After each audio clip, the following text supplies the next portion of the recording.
Athwa police મથકની હદમાં આવેલા રુદ્રપુરાના 17 વર્ષીય કિશોરનું અપહરણ કરી તેને ભાઠા ખાતે લઈ જઈ તેની કરાયેલી હત્યા મામલે પરિવાર દ્વારા પોલીસ કમિશનરને આવેદનપત્ર આપી પોલીસ તપાસ સામે શંકા ઊભી કરાઈ છે। આ સાથે હત્યાના પ્રકરણમાં આરોપીની અન્ય કોઈની સાથે જોવાની શંકા પણ વ્યક્ત કરાઈ છે। રુદ્રપુરા ખાતે આવેલા નવા મુલ્લામાં જ રહેતા ચીનુબેન જોશી સુરત પોલીસ કમિશનરને આપેલા આવેદનપત્રમાં જણાવ્યું હતું કે તેઓના 17 વર્ષીય પુત્ર સન્નીની ગત 30 ઓગસ્ટના રોજ હત્યા કરેલી લાશ ભાઠા ગામ ખાતેથી મળી આવી હતી, જેમાં તપાસ કરી પોલીસે અત્યારે એવા કરોડ રૂપિયા કેસુ ઓડને ઝડપી પાડવામાં આવ્યો છે। જોકે તેને સખત સજાની માંગ સાથે પરિવારે હત્યા મામલે શંકા સાથે જણાવ્યું હતું કે તેઓ આરોપીને ઓળખતા નથી અને તેમના પુત્રની હત્યામાં અન્ય કોઈ પણ હોવાની શંકા છે અને તેઓ દ્વારા જે ઇસમો સામે શંકા વ્યક્ત કરાઈ છે તેની પણ અટકાયત કરી વધુ પૂછપરછ કરાય તો સમગ્ર મામલાની હકીકત બહાર આવે તેમ જણાવ્યું છે। મારું નામ ચીનુબેન ભરતભાઈ જોશી છે। ક્યાં રહેવાનું શું રજૂ તેને કમિશનર કચેરી આવે છે?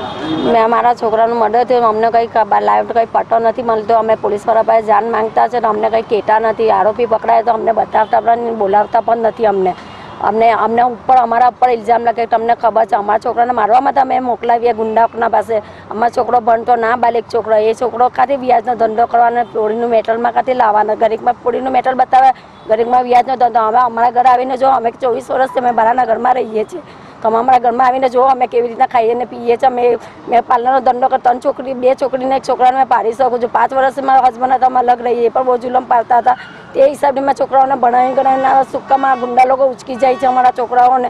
આ તો ન્યાય છે અમારું, ગરીબ માણસ એટલે અમે અહીંયા જીવી નથી શકવાના, અમને છોકરાને ઇન્સાફ પણ નથી મળતું, કોઈ પૂછપરછ પણ નથી કરતા આવીને અમારા પાસે। એ કેટલો સમય થઈ ગયો તમારા? આજે 1 મહિનો ને 5 દિવસ થઈ ગયા। પોલીસ દ્વારા કઈ પ્રકારની કાર્યવાહી કરવામાં આવી છે? કઈ અમને કઈ કરવા જાણ આપતા નથી, કઈ અમે પૂછીએ તો પાછા અમને અમારા ઉપર આરોપી કે તમે જાણો છો આમ છે તેમ છે બધું કેવા કરે છે। આરોપી પકડાયા તો કહેતા પણ નથી કે આરોપી પકડાયા છે, તો અમને આમ તેમ ખબર પડે મોબાઈલમાં તો અમે પૂછીએ તો અમે એક પોલીસવાળાને પૂછ્યો કે તમને જાણ છે એમ કે તમે ખાલી પોલીસવાળાને દોડાતો કે અમે કઈ ભગવાન છે કે અમે જાણે તો તમે જાહેરાત કરતો અમને ખબર પડતી છે, તો અમને કઈ રીતના ખબર પડવાની છે। હું લોક સમસ્યા નિદાન કેન્દ્રના પ્રમુખ સમતભાઈ શેખ। આજે સન્નીનું હત્યાનો ગુનો થયેલો હતો, એ ફરિયાદ અમારા લોક સમસ્યા નિદાન કેન્દ્રમાં આવેલી છે, જેઓ છેલ્લા 1 મહિના 10 દિવસથી ફરિયાદી પોલીસ સ્ટેશનના ચક્કર ખાઈ રહ્યા છે। આરોપી તો પકડાયો પણ પોલીસ દ્વારા કોઈ કાર્યવાહી કરવામાં આવી, શું કાર્યવાહી કરવામાં આવી,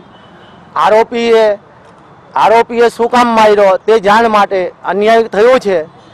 જે ફરિયાદી અમારા લોક સમસ્યા નિદાન કેન્દ્રમાં ફરિયાદ આપી ન્યાયની માંગણી કર્યા છે, જે અમે ન્યાય માટે લોક સમસ્યા નિદાન કેન્દ્ર દ્વારા કમિશનર સાહેબને અમે રજૂઆત કરીશું કે આ કેસને ફરીથી ધ્યાન આપો અને એની તપાસ કરો ને અસલ ગુનેગારને શોધી એને સજા કરો।